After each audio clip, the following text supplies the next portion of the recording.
Olha, como tentei explicar aqui esta manhã, quando fiz a apresentação do programa, o facto de um ministro ser uma pessoa politicamente exposta e estar atolado de casos pode ser um sinal de que está a tentar fazer alguma coisa, sem retirarmos daí gravidade aos casos que estão a acontecer. Mas também não podemos ser ingênuos e temos de ter isto muito claro.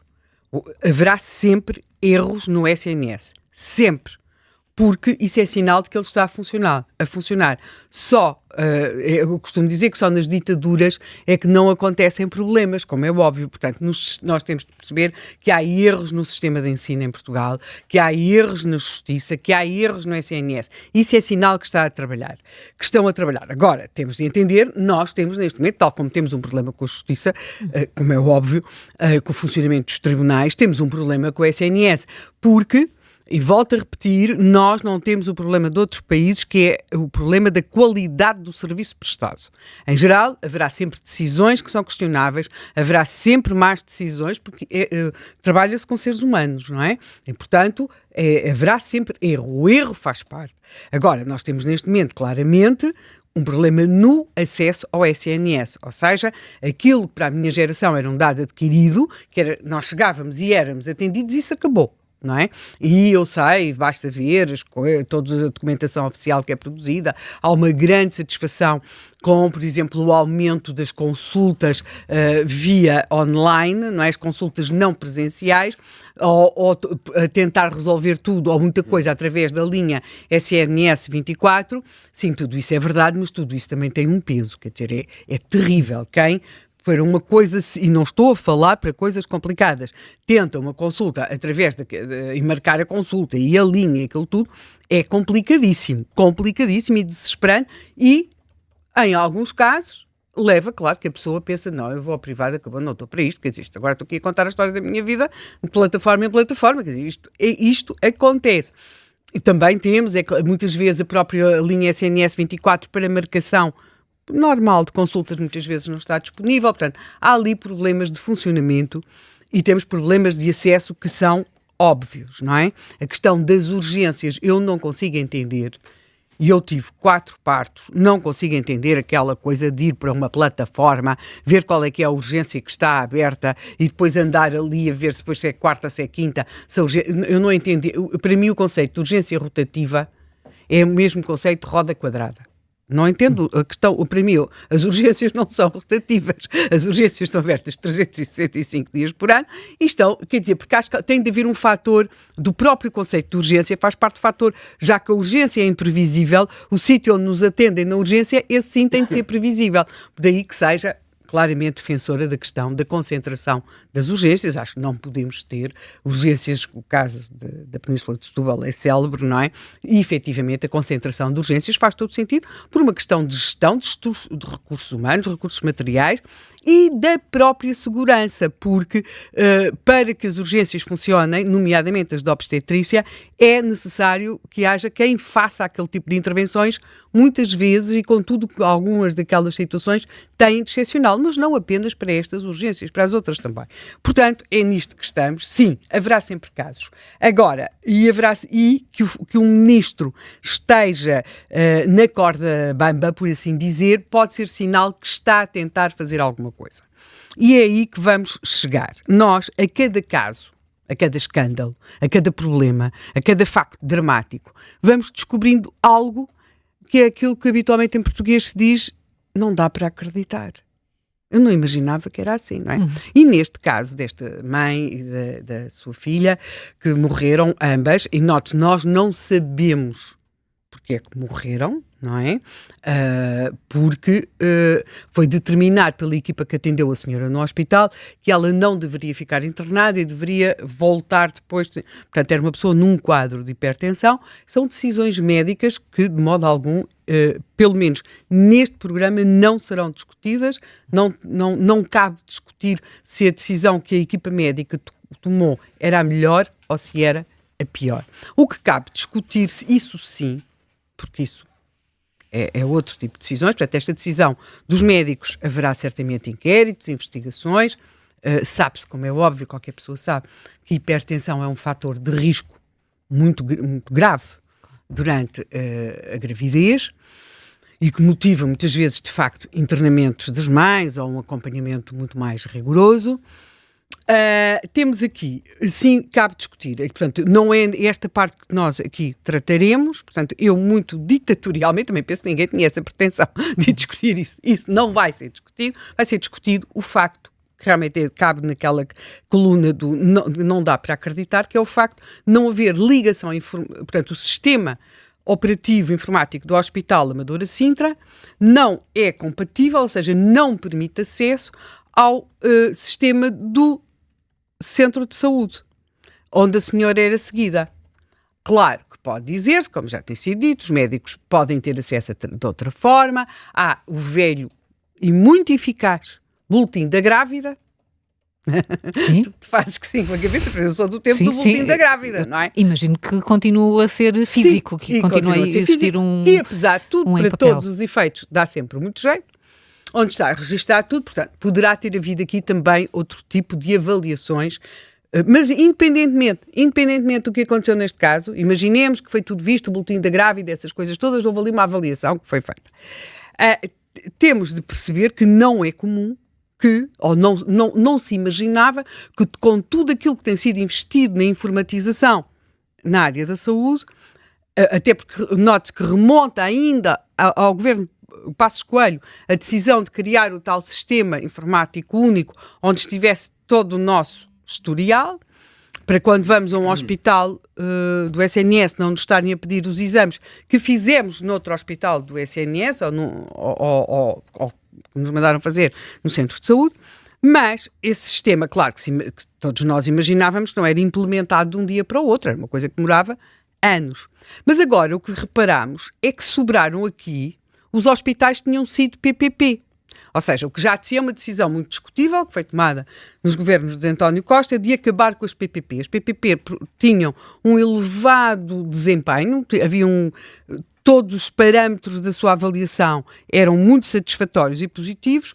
Por razões meramente ideológicas, resolveu acabar-se com as PPP e não se ponderou, quando acabou com as PPP, que não era só agora acabou a PPP, não era uma questão meramente contratual.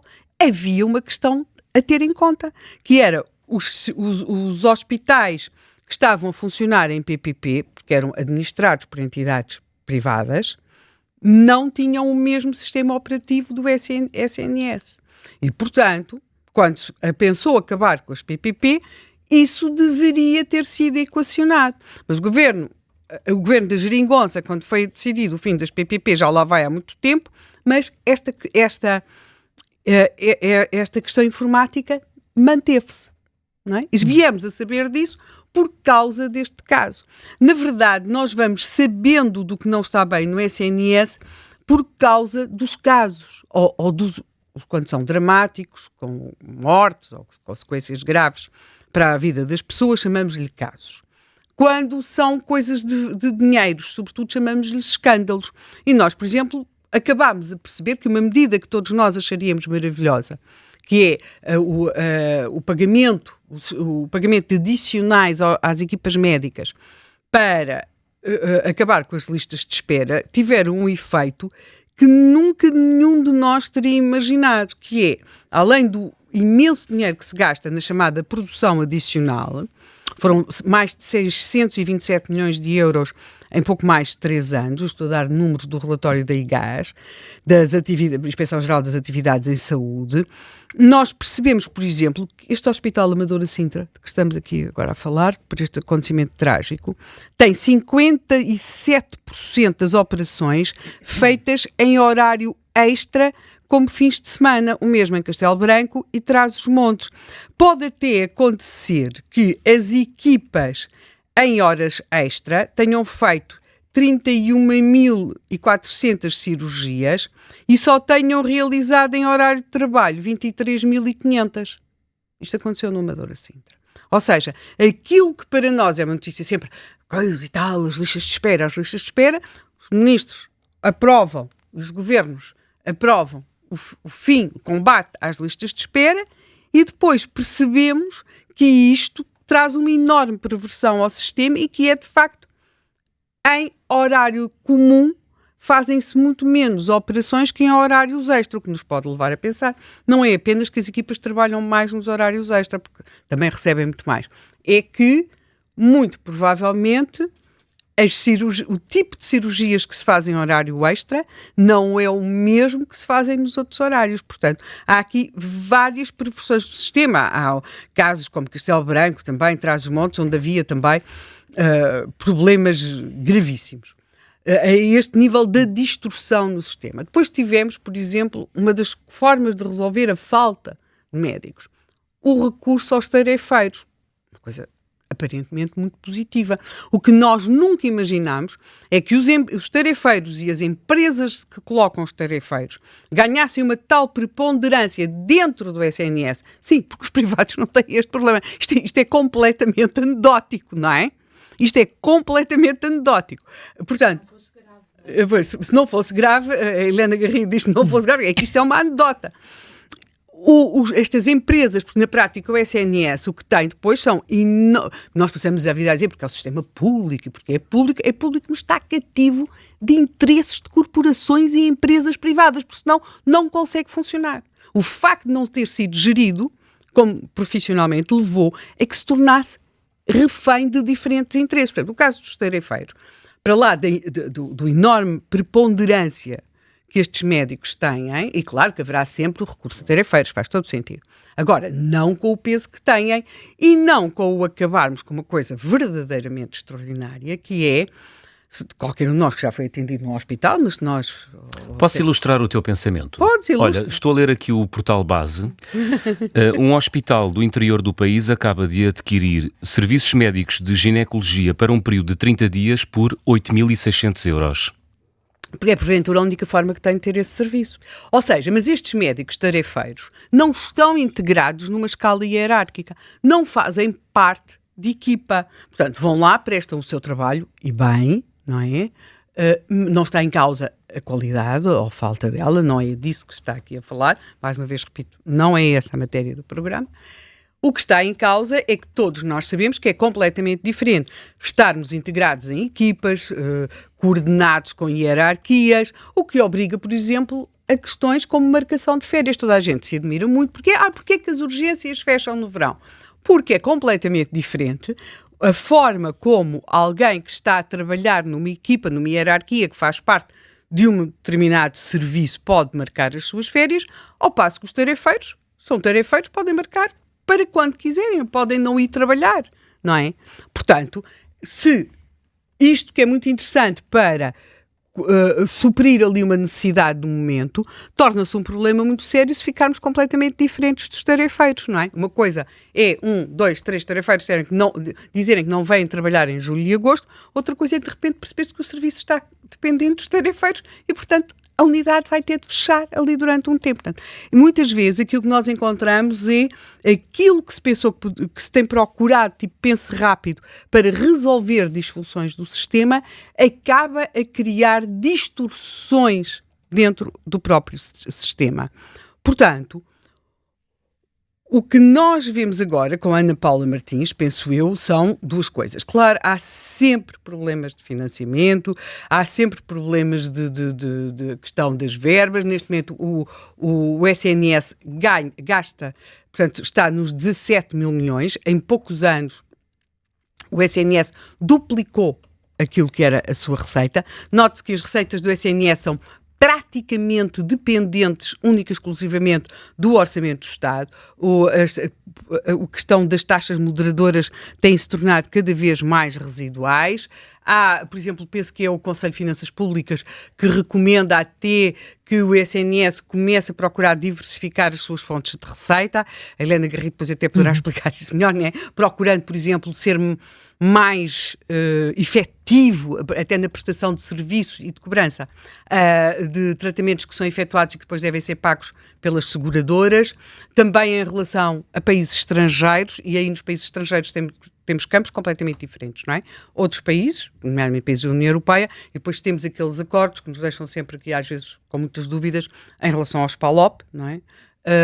E depois em relação a uma outra coisa que também não cabe nisto, porque se em relação aos PALOP há questões históricas e culturais que explicam e políticas que Sim, há relações, não é a mesma coisa. Culturais, depois é descobrirmos aquelas coisas daqueles anúncios que de facto existem.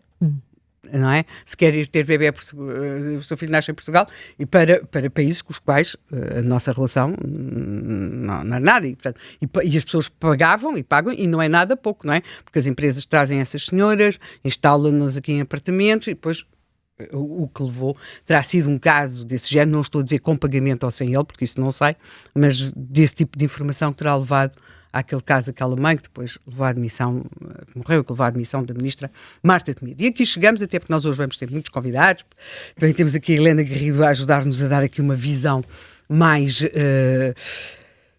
como é que um país como Portugal, na minha opinião, afeta de facto um valor muito elevado, uma proporção muito elevada do seu orçamento de Estado, a esta despesa que será sempre crescente, mesmo, eu sublinho, mesmo quando se diz que se vai cortar, gasta-se sempre mais, não é? Porque os tratamentos são mais caros, a população está mais envelhecida, os tratamentos são cada vez mais caros. Mas aqui, por exemplo, uma das razões que pode contribuir para esta exposição de Ana Paula Martins é o facto de nossa Ministra da Saúde, é o facto dela ter anunciado algumas medidas que mexem com alguns lobbies do setor, nomeadamente com os médicos, com as empresas, não é com os médicos, as empresas, médicos tarefeiros, com a questão das compras centralizadas, que é uma velha luta, não é? Poderem fazer-se as compras mais centralizadas, para lá depois deste regresso das grandes corporações do setor, como é o caso da Ordem dos Médicos, portanto, aquela questão de que os médicos não podem, o caso da urgência da Margem Sul, ir para uma urgência que fica 30 km distante daquela onde se está, é uma coisa como se estivéssemos, não sei, nem no tempo del Rei, Dom João IV, penso que seria tão difícil fazer 30 quilómetros. Não é? Pronto, temos isso. E depois temos aqui a ministra que politicamente é interessante. O que é que eu acho? Eu acho que se fosse outro contexto, e porventura também outro primeiro-ministro, ela já teria caído. Mas esse tempo, de alguma forma, politicamente já passou. Ou seja, como nós chegamos em Portugal, geralmente os assuntos resolvem-se pela exaustão. É como o aeroporto, a localização do aeroporto, ou perceber que temos de ter as contas certas. Depois de tanto nos acontecer e de tanto acreditarmos que há uma solução mágica, a certa altura rendemos-nos à evidência e, portanto, já se deixou de considerar que a coisa se resolve, porque isto é muito engraçado. Os homens ministros cansam-se menos. As ministras cansam-se muito. Mas a ministra está... Eu adoro aqueles que amanhã dizem a ministra está cansada. Eles nunca dizem dos ministros que estão cansados. Podem dizer que estão descredibilizados, que não sei o quê, que são parvos, que não sabem nada. Agora, cansados não. Agora, as mulheres sim. As mulheres são muito cansados. Então, a ministra está cansada. Pois, não duvido. Deve estar certamente. Mas a questão é esta. A Ana Paula Martins pretende até ao final do ano conseguir aqui algumas mudanças do ponto de vista legal, nomeadamente em relação à Lei de Bases da Saúde. E, por outro lado, e isso eu acho que é muito interessante, e tu lembraste-o bem aqui esta manhã, quando estávamos a fazer a apresentação do programa, a própria forma como, por exemplo, Marta Temido se referiu à sua própria demissão, e até algumas vozes do Partido Socialista. O José Luís Carneiro está à frente, sente-se mais coagido a dizer outras coisas, mas um pouco esta convicção que não é a saída de uma ministra, porque não há aqui decisões que tenham levado a este caso. Sim, quer dizer, nós podemos sempre discutir se foi adequado ou não o que aconteceu a Leonor Beleza com o caso dos hemofílicos, mas havia ali decisões, não é? Agora, aqui o que nós temos é um problema de funcionamento do sistema. Cabe também perguntar, mas isso é a pergunta com que vou acabar a minha apresentação, é se, e esse é um nome que se tem ouvido muito hoje, se o SNS não precisará mais de alguém. Quer dizer, é tão grave a questão do SNS que nós já não falamos do Ministério da Saúde. E o SNS, recorde-se que até tem já um diretor executivo, não é? Mas se não será de procurar para o Ministério da Saúde alguém com um perfil mais executivo, como foi o caso de Paulo Macedo, cujo nome começa agora a ser relembrado, não para o cargo, penso que Paulo Macedo, entre outras coisas, não parece que seja uma pessoa desrazoada, portanto não parece que alguém trocasse a Caixa Geral de Depósitos pelo Ministério da Saúde, pronto, as pessoas podem, mas não estou a dizer que existe essa possibilidade, mas alguém com um perfil de gestor, como ele teve, e que, por exemplo, nos pôs, quer dizer, para grande fúria nossa em alguns dias, a pagar impostos, como pôs, não é? E mudou todo aquele sistema. Portanto, eu acho que valerá a pena falarmos hoje desta questão e faço a tua pergunta, se o SNS é reformável ou não. É assim, eu tenho 64 anos e espero ainda estar cá por mais alguns, portanto, espero mesmo que o SNS seja reformável, porque agora provavelmente vou começar a precisar dele, não é? Para outras coisas que já tens precisado, aliás, sim, já disseste. 4 filhos. Já tiveste 4 filhos. Sim, portanto... 3 no SNS e 1 no privado, sim.